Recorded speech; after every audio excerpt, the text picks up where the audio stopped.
नमो नमः मित्रों, मैं शर्मा संस्कृत जी में मैं आप सभी का स्वागत करती हूँ। तो जैसा कि हम लोग 12वीं कृत किरातार्जुनीयम प्रथम सर्ग का अध्ययन कर रहे थे, तो हमारे कुछ मित्र हैं जो हमारे साथ वीडियो में लाइव जुड़ते हैं, जिसमें रूपम सिंह जी हैं, शशिधर मिश्रा जी हैं, संजय चौबे जी हैं, सुनील कुमार, RK चौधरी जी, ओम राघव, पंखुड़ी वर्मा जी हैं, विपुल जी हैं, राही सिद्दीकी जी हैं और भी जैसे श्यामवीर, विजय यादव, सुनील कुमार, सभी मित्र जो हमारे लाइव जुड़ते हैं, कृपया आप सभी लोग अपने मित्रों को वीडियो की लिंक को शेयर कर दीजिए, जिससे कि हम लोग आगे के जो श्लोक हैं उसका अध्ययन आरंभ करें। उससे पहले आप लोग वीडियो की लिंक को शेयर कर दीजिए, जिससे अधिक लोग वीडियो के साथ लाइव जुड़ सकें। तो जैसा कि हम लोगों ने कल 29वें श्लोक का अध्ययन किया था, उस श्लोक में हमारे कुछ महत्वपूर्ण शब्द रह गए थे, जिनमें हम लोगों ने समास इत्यादि के विषय में अध्ययन नहीं कर पाया था कि किस शब्द में कौन सा समास है। तो उस चीज के विषय में भी आज हम वर्णन कर लेते हैं और उसके पश्चात हम लोग आगे बढ़ते हैं। तो जो हमारा 29वां श्लोक था, उसमें जो आखंडलम आखंडल तुल्य धाम ही है, इस शब्द में बहुब्रीहि समास का विधान किया गया है। साथ ही साथ जो अगला शब्द है हमारा वो था भूपति भी। यहाँ हमारा षष्ठी तत्पुरुष समास हो जाता है, तो इसका जो विग्रह है वो हो जाता है भुवः पति अर्थात भूपति, जो पृथ्वी का स्वामी है भूपति, भुवः प्रति अर्थात भूपति, तो यहाँ षष्ठी तत्पुरुष हो जाता है। अगला शब्द था आत्महस्तेन अर्थात आत्मनः हस्तेन। यहाँ भी आत्मना में षष्ठी विभक्ति होने के कारण यहाँ भी षष्ठी तत्पुरुष समास हो जाता है। और अगला शब्द जो हमारा है वो है स्ववंशजयी। स्ववंशजयी, तो स्ववंशे जाता तई, यानी कि अपने वंश में जो उत्पन्न हुए हैं वो, तो यहाँ अपने वंश में उत्पन्न हुए, तो स्ववंशे जाता तई, तो जो स्ववंशे अपने वंश में जाता माने उत्पन्न हुए हैं, तो यहाँ सप्तमी तत्पुरुष समास हो जाता है। तो जैसा कि हम लोगों ने क्लियर कर लिया हमारे 29वें श्लोक तक, और उसके बाद का जो हमारे श्लोक हैं 30 और 31 और 32, तो आज हम इन 3 श्लोकों का अध्ययन करेंगे। तो सबसे पहले जो हमारा 30वां श्लोक है, 30वां जो श्लोक है इसका वाचन करते हैं, शब्दों के अर्थ जानते हैं, तत्पश्चात हम लोग इसकी संपूर्ण व्याख्या को जानेंगे। तो आइए देखते हैं हम लोग इस श्लोक के पहले इसका वाचन कर लेते हैं। आप सभी लोग मेरे साथ उच्चारित कीजिए। ब्रजन्ति ते मूढधिया पराभवम् भवन्ति माया विषयेन मायिनम् प्रविश्य हि घ्नन्ति सठास्तथा विधा न संवृतांग निशिता इवेशवः।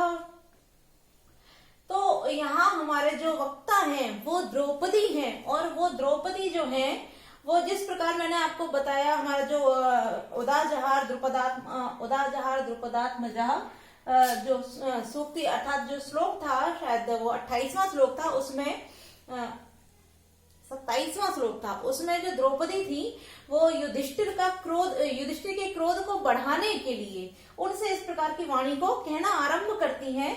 और क्योंकि उन्होंने जब दुर्योधन की सफलता को सुना था, तो उनकी सफलता को सुनने के बाद वो इतनी उद्विग्न हो गई थी कि जो शत्रु है उसकी प्रसन्नता को, उसकी समृद्धि को, उसकी सफलता को ये जो राजा है अर्थात जो युधिष्ठिर है वो किस प्रकार से मेरे सम्मुख उसकी सफलता का वर्णन कर रहे हैं, तो उसके कारण वो व्यथित हो जाती हैं और उनको उलाहना देते हुए कहना आरंभ कर देती हैं। तो इसी प्रकार वो बताती हैं कि मैं अपनी जो नारी की एक मर्यादा होती है उसको छोड़कर अर्थात उसको छोड़ना नहीं चाहती हूँ, किंतु जो मेरी मनोव्यथाएं हैं वो मुझे उस मर्यादा को नष्ट करते हुए आपको इस प्रकार से कहने के लिए उद्दीप्त कर रही हैं।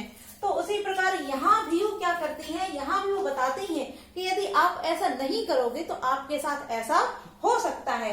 तो यहाँ इसी चीज का वर्णन करते हुए द्रौपदी कहती है युधिष्ठिर से, तो यहाँ जो है ब्रजंती तात्पर्य प्राप्त होते हैं अर्थात नाश को पराजय, यहाँ प्राप्त, क्योंकि पराभवम ब्रजंती बोला गया है, तो यहाँ जो ब्रजंती है वो पराभवम के लिए बोला गया है, तो यहाँ प्राप्त होते हैं। ते माने वे, मूढ़ धीय अर्थात मूढ़, जो मूढ़ बुद्धि वाले होते, धीय माने बुद्धि, मूढ़ माने मूढ़ बुद्धि वाले, जो मूढ़ बुद्धि वाले होते, तात्पर्य मूर्ख व्यक्ति जो होते हैं वो, पराभवम पराजय को, भवंती होते हैं, मायाविषु जो माया करने वाले होते, तात्पर्य जो कपट करने वाले होते, कपट करने वाले जो व्यक्ति हैं, ये माने जो, न माने नहीं, मायना माने माया का।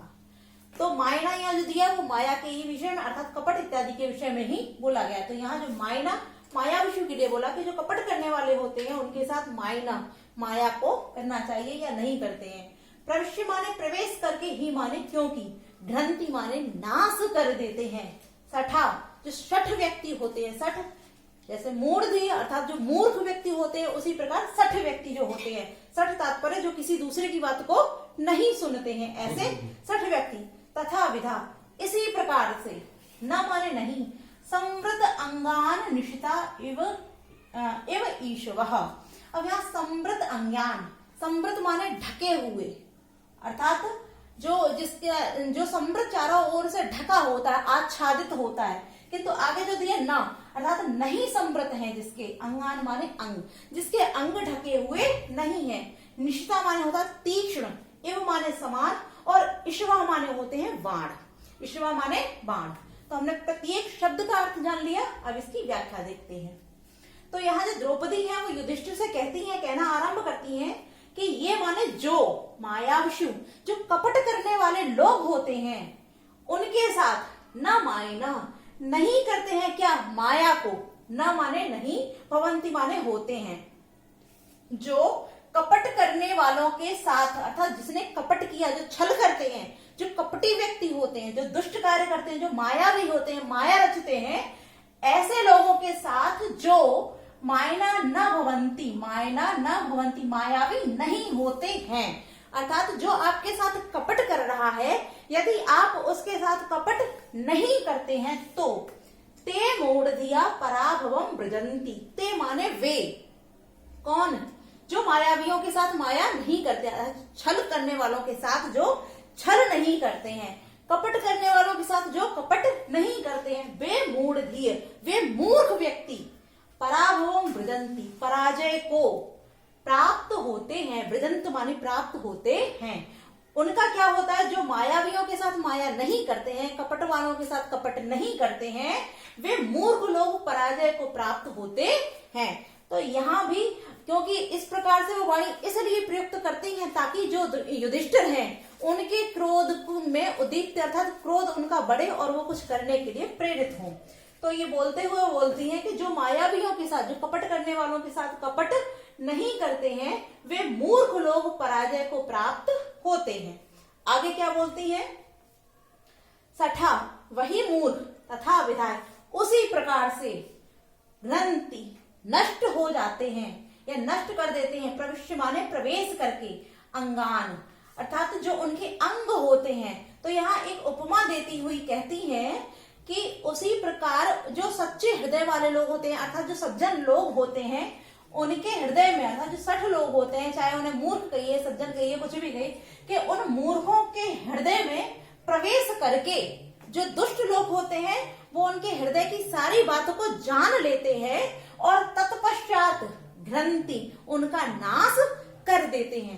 तात्पर्य कि जो सठ लोग होते हैं, मूर्ख लोग होते हैं, वो क्या करते हैं, जो दुष्ट लोग होते हैं उन सठों के हृदय, अंगान, यहाँ अंग से तात्पर्य जो उपमा दी जा रही है वो बताया जा रहा है कि उनके अंगों अर्थात हृदय में प्रवेश करके उनके हृदय की बात को जानकर, प्रविश्य माने प्रवेश करके उनके हृदय की बात को जानकर, ग्रंथि माने नाश कर देते हैं। तथा विधा उसी प्रकार, किस प्रकार, अब यहाँ जो उपमा है वो दी गई है, तो हम देखते हैं कि उसी प्रकार उनका नाश कर देते हैं। अब किस प्रकार, न संवृत अंगान, तात्पर्य जिनके अंग असंवृत, न संवृता अर्थात आच्छादित नहीं है, तात्पर्य जिनके अंग जो है वो ढके हुए नहीं है।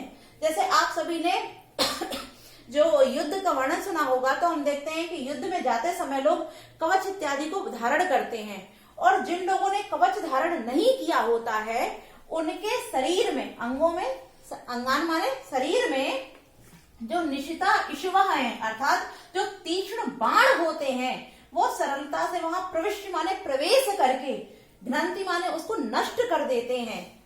तो हमने क्या देखा कि जो समृद्ध अर्थात जो अनाच्छादित शरीर वाले लोग हैं, जो क्या बोलते हैं, कवच इत्यादि को पहनकर नहीं जाते हैं, ऐसे अंग वाले लोगों के शरीर में, अंगों में जो तीक्ष्ण बाण होते हैं वो प्रवेश करके उसको नष्ट कर देते हैं, घ्रंति माने नष्ट कर देते हैं। उसी प्रकार ये 60 लोगों को नष्ट कर देते हैं। कौन? जो मायावी होते हैं वो। अब आप लोगों ने इसके तात्पर्य को समझ लिया होगा कि जिस प्रकार जो कवच इत्यादि को धारण नहीं करते हैं तो उनके शरीर में तीक्ष्ण बाण आसानी से प्रवेश कर जाते हैं और उसको नष्ट कर देते हैं। उसी प्रकार से जो 60 व्यक्ति होते हैं उनके हृदय की बात को जानने के लिए, जो दुष्ट व्यक्ति होते हैं वो सरलता से आपसे मीठी मीठी बातें करेंगे और आपके हृदय की बात को जान जाएंगे। तत्पश्चात आपके जो विचार होते हैं उनको जानने के बाद आपको वो समाप्त कर देते हैं। तो इसी चीज को बताते हुए द्रौपदी कहती हैं कि जो कपटियों के साथ कपट नहीं करते हैं वही मूर्ख लोग पराजय को प्राप्त होते हैं। इसलिए आपके साथ दुर्योधन ने जो किया है आपको भी दुर्योधन के साथ वही करना चाहिए। तो हम लोगों ने 30वें श्लोक का संपूर्ण अर्थ देख लिया है। अब हम इसमें 1-2 शब्द हैं, हमारे ज्यादा नहीं है इसमें। तो जो मूढ़धियः है, मूढ़धियः, यहाँ बहुब्रीहि समास का विधान किया गया है। तो इसका जो होता है मूढ़ाधि येषाम ते, अर्थात मूढ़ है बुद्धि जिसकी वह, तो यहाँ बहुब्रीहि समास है। और असंवृत अंगान, असंवृत अंगान, यहाँ असंवृत्तानि अंगानि येषाम ते, अर्थात जिनके अंग ढके हुए नहीं है वह, यहाँ भी बहुब्रीहि समास का विधान किया गया है। अब हमारा जो 31वां श्लोक है इसका वाचन करते हैं, फिर इसके अर्थ को जानते हैं। तो आप सभी लोग मेरे साथ दोहराइए। गुणानुरक्ता मनुरक्त साधनः कुलाभिमानी कुलजन्नराधिपः परैस्त्वदन्य क इवापहारये मनोरमात्मबधूमिव श्रियम्। तो यहाँ जो बधूमिव श्रियम, आत्मबधूमिव श्रियम, इस श्रियम तात्पर्य राजलक्ष्मी के विषय में ही बताती हुई कहती हैं, जो द्रौपदी हैं वो कहती हैं कि किस प्रकार से आपने अपनी राजलक्ष्मी को किस प्रकार से अपनी वधू के समान ही त्याग दिया। इस चीज का वर्णन करते हुए यहाँ द्रौपदी युधिष्ठिर से कहना आरंभ करती हैं। तो पहले हम एक एक शब्द का अर्थ जान लेते हैं, उसके बाद उसके संपूर्ण अर्थ को जानते हैं। तो यहाँ जो है गुणानुरक्ता, गुणों से अनुराग करने वाली। गुण जो हमने आपको बताया, दया, सहानुभूति, परोपकार, दाक्षिण्य इत्यादि जो भी गुण होते हैं उनसे अनुरक्ता, अनुरक्त तात्पर्य अनुराग करने वाली। अनुरक्त साधना अर्थात अनुकूल साधनों से युक्त, अनुरक्त माने अनुकूल, साधना माने साधनों से युक्त। कुलाभिमानी, कुल पर अभिमान करने वाले। कुलजाम, कुल में उत्पन्न हुई, तात्पर्य श्रेष्ठ कुल में उत्पन्न हुई। नराधिप, नराधिप नरों के अधिप, अर्थात नरों के जो राजा स्वामी होते हैं वो, तात्पर्य राजा लोग। परैर अर्थात शत्रुओं के द्वारा। त्वद अन्य का, त्वद माने आपके, अन्य माने दूसरा, का माने कौन है, इव माने समान, अपहार्य अपहरण करा दे। मनोरमा आत्म वधूमिव श्रियम, मनोरमा जो मन को रमने वाली, तात्पर्य सुंदरी, ऐसी सुंदरी। आत्म वधूमिव, आत्म माने अपनी, वधू माने पत्नी या वधू के, इव माने समान, श्रियम माने राजलक्ष्मी। तो हमने एक एक शब्द का अर्थ जान लिया। अब इसका अन्वय के अनुसार इसकी व्याख्या देखते हैं। तो यहां से लिया जाएगा अनुरक्त साधना, तो जो अनुकूल साधनों वाले, अनुकूल साधनों वाले, कुलाभिमानी और कुल पर अभिमान करने वाले। अब कुल कैसा, जो क्षत्रिय, महान श्रेष्ठ क्षत्रिय जो कुल है उस पर अभिमान करने वाले। नराधिप राजा लोग। त्वद अन्य, अब यहाँ युधिष्ठिर को ही संबोधित करते हुए कह रही है कि अनुरक्त साधना, अनुकूल साधनों से युक्त श्रेष्ठ क्षत्रिय कुल पर अभिमान करने वाले। त्वद माने आपके, अन्य माने अतिरिक्त दूसरा, अन्य माने दूसरा, का माने कौन, नराधिप राजा है। कि जो अनुकूल साधन है तथा श्रेष्ठ कुल पर जो अभिमान करने वाले हैं, ऐसे त्वत आपके अतिरिक्त, अन्य माने अतिरिक्त, कौन अन्य राजा है, कौन दूसरा ऐसा राजा है जो गुणानुरक्ता गुणों से अनुरक्त अर्थात दया दाक्षिण्य आदि गुणों के कारण जो अनुरक्त हुई हो, ऐसी कुलजाम कुल में उत्पन्न हुई श्रियम राजलक्ष्मी को, मनोरमा जो सुंदरी राजलक्ष्मी, जैसे एक सुंदर स्त्री होती है, यहाँ राजलक्ष्मी की तुलना जो है वो एक सुंदर स्त्री से की गई है कि मनोरमा श्रियम जो मनोरम है, जो मन को अच्छी लगती है, ऐसी सुंदरी आत्मवधू में अपनी वधू के समान, एक सुंदरी जो मन में रमने वाली है, ऐसी अपनी वधू के समान श्रियम माने राजलक्ष्मी को परई शत्रु द्वारा अपहरण करा देता है। यानी कि आपके अतिरिक्त ऐसा दूसरा अन्य कौन है जो अपनी पत्नी के समान सुंदर लगने वाली राजलक्ष्मी को शत्रु द्वारा अपहरण करा देता है। तो यहाँ जो द्रौपदी है वो युधिष्ठिर से कहती हैं कि आप जो है वो कैसे, यहाँ जो विशेष अनुरक्त साधना यानी कि जो अनुकूल साधन है उनसे युक्त हैं, साथ ही साथ अपने क्षत्रिय जो श्रेष्ठ क्षत्रिय कुल है उस पर अभिमान करने वाले हैं। तो ऐसे अन्य तो माने आपके अतिरिक्त अन्य कौन ऐसा राजा है, क्योंकि आपने ही ऐसा किया है जो अपनी जो राजलक्ष्मी थी, जो आपका राज्य था, उसको आपने स्वयं ही शत्रु को ले जाने दिया। ऐसा आपके अतिरिक्त अन्य कौन दूसरा राजा है जिसने गुणानुरक्ता गुणों से अनुरक्त हुई, गुणों के कारण आपके पास आई हुई, कुलजाम श्रेष्ठ कुल में उत्पन्न हुई, मनोरम सुंदर लगने वाली सुंदरी, आत्मवधू अपनी पत्नी के समान या वधू के एवं माने समान राजलक्ष्मी को परई अपहार्ये, अपनी राजलक्ष्मी को परई माने शत्रु के द्वारा अपहरण करवा दिया। ऐसा अन्य कौन सा राजा होगा। यह तात्पर्य ये कि जो इंद्रप्रस्थ था उसको आपने स्वयं अपने गुणों के कारण ही प्राप्त किया था, आप लोगों के पराक्रम के कारण ही उसको आप लोगों ने प्राप्त किया था, किंतु फिर भी क्या किया आपने, उस राजलक्ष्मी को, कैसी राजलक्ष्मी जो आपको मनोरम अर्थात सुंदरी थी और अपनी जो राजलक्ष्मी होती है वो पत्नी वधू के समान, आत्मवधू अर्थात अपनी वधू के समान थी, ऐसी राजलक्ष्मी को आपने शत्रु द्वारा अपहरण करवा दिया, स्वयं ही आपने उसका अपहरण करवा दिया है। तो इसका संपूर्ण अर्थ क्लियर हो गया है। अब इसके जो महत्वपूर्ण शब्द हैं उनको हम देख लेते हैं। तो यहाँ जो आया है अनुरक्तम, यहाँ अनुरक्तम में अनु उपसर्ग है, रंज धातु है और कित प्रत्यय है। साथ ही साथ अगला जो शब्द है गुणानुरक्ता, गुणय अनुरक्ता ताम, गुणय अनुरक्ता ताम। यहाँ गुणय में तृतीय विभक्ति बहुवचन होने के कारण यहाँ तृतीय तत्पुरुष समास हो जाता है। अगला हम देखते हैं, यहाँ पे दिया है हमारा अनुरक्त साधना। यदि हम संपूर्ण अर्थ देखते हैं अनुरक्त साधना, तो इसमें बहुब्रीहि समास का विधान किया जाता है। अगला जैसे हमने अभी बताया नराधिपहि, नराणाम अधिपः अर्थात राजाओं का जो स्वामी है, तो यहाँ राजाओं का स्वामी संबंध होने के कारण यहाँ षष्ठी तत्पुरुष का समास किया गया है।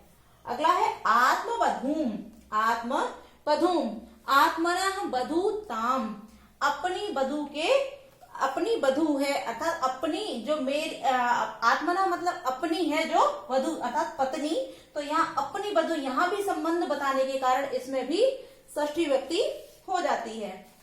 अब हमारा जो अगला श्लोक है 32वां श्लोक, उसको देखते हैं हम और उसका पहले वाचन करते हैं, तत्पश्चात उसका अर्थ जानेंगे।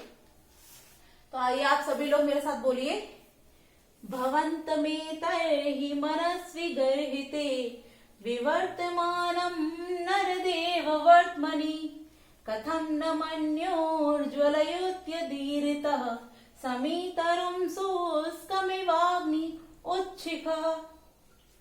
अब यहाँ समीतरुं शुष्कमिवाग्नि उच्छिखः, यहाँ समीतरु जो बोला गया है इसके साथ समीतरु, समी मतलब एक समी का वृक्ष, तरु माने वृक्ष, तो यहाँ समी का जो एक पेड़ होता है उसके साथ ही यहाँ युधिष्ठिर को प्रेरित करते हुए द्रौपदी कह रही हैं। तो पहले एक एक शब्द का अर्थ देख लेते हैं कि भवंतम, भवंतम माने आप जैसों को, एतर्हि इस समय मनस्वी गर्हिते, मनस्वी तात्पर्य जो स्वाभिमानी मनुष्य होते हैं, गर्हिते माने निंदनीय, उनके द्वारा कहे हुए निंदनीय, विवर्तमान स्थित हुए नरदेव, यहाँ जो नरदेव है वो संबोधन में प्रयुक्त किया गया है। तो नरदेव अर्थात हे नरों के देव, तात्पर्य राजन, राजा से संबोधित कर रहे हैं कि हे राजन, वर्तमानी मार्ग में कथम न मन्यु, कथम माने किस प्रकार, ना माने नहीं, मन्यु माने क्रोध, ज्वलयति, ज्वलयति माने जला रही है, उदीरितः उदीप्त हुए, समीतरुम समी के वृक्ष के समान, एवं माने समान, शुष्कम माने सूखा, तो समी के वृक्ष, शुष्क माने सूखा, एवं माने समान, अग्नि उच्छिखा, उच्छिखा माने उत माने ऊपर, शिखा माने शिखाएं, ऊपर उठती हुई जो शिखाएं हैं, जो ज्वालाएं हैं, लपटे हैं वो। तो हम लोगों ने एक एक शब्द का अर्थ जान लिया, आप संपूर्ण अर्थ देखते हैं। तो यहाँ जो द्रौपदी है वो युधिष्ठिर से कहती है, नरदेव कह के संबोधन कर, हे नरदेव तात्पर्य हे राजन, एतर्हि मनस्वी गर्हिते, एतर्हि मतलब इस समय, मनस्वी गर्हिते जो स्वाभिमानी मनुष्य हैं उनके द्वारा, गर्हिते माने निंदनीय, वर्तमानी मार्ग में विवर्तमानम स्थित हुए, भवंतम आप, अर्थात हे राजन, स्वाभिमानी मनुष्यों द्वारा जो निंदनीय मार्ग में स्थित हुए आपको, मन्यु माने उदीरितम माने उदीप्त हुआ, मन्यु माने क्रोध, कथम न ज्वलती क्यों नहीं जलाता है। अब यहाँ जो द्रौपदी है वो कहती है कि इतनी उस दुर्योधन की बढ़ाई को अर्थात समृद्धि प्रसन्नता को सुन करके आपके अंदर क्रोध आपको क्यों नहीं जला रहा है, किस प्रकार, समीतरुम कि जो समी का वृक्ष होता है, शुष्कम माने सूखा, सूखा समी का जो वृक्ष होता है उससे उच्छिखा उठने वाली जो ऊंची ऊंची ज्वालाएं होती है, लपटें होती हैं, अग्निम अग्नि की जो ऊंची ऊंची उठने वाली ज्वालाएं होती हैं वो, एवं माने समान, वो क्या करती हैं, उस समी के वृक्ष को जला देती हैं। उसी प्रकार, एवं माने समान, उसी प्रकार जो आपके अंदर उठने वाला उदीरता माने उदीप्त, मन्यु माने जो क्रोध है, जो उदीप्त होने वाला क्रोध है वो आपको क्यों नहीं जला रहा है। तो यहाँ बोल रही है कि हे राजन, हे युधिष्ठिर, जो मनस्वी लोगों ने जिस चीज को निंदनीय बताया, ऐसे मार्ग को आपने धारण कर रखा है और आपके अंदर जो क्रोध उत्पन्न हो रहा है वो आपको क्यों नहीं जला रहा है। जिस प्रकार से सूखे समी के वृक्ष को उसके अंदर उठने वाली जो शाखा, वो अग्नि की ज्वालाएं होती हैं, लपटें होती हैं, उसको जला देती हैं, उसी प्रकार क्रोध आपको क्यों नहीं जला रहा है। तो इसका संपूर्ण अर्थ देख लिया। अब यहाँ जो मनस्वी गर्हिते है, यहाँ तृतीया तत्पुरुष समास है, मनस्वी गर्हिते अर्थात मनस्वियों के द्वारा जो गर्हित है, निंदनीय है। तो आज के लिए हम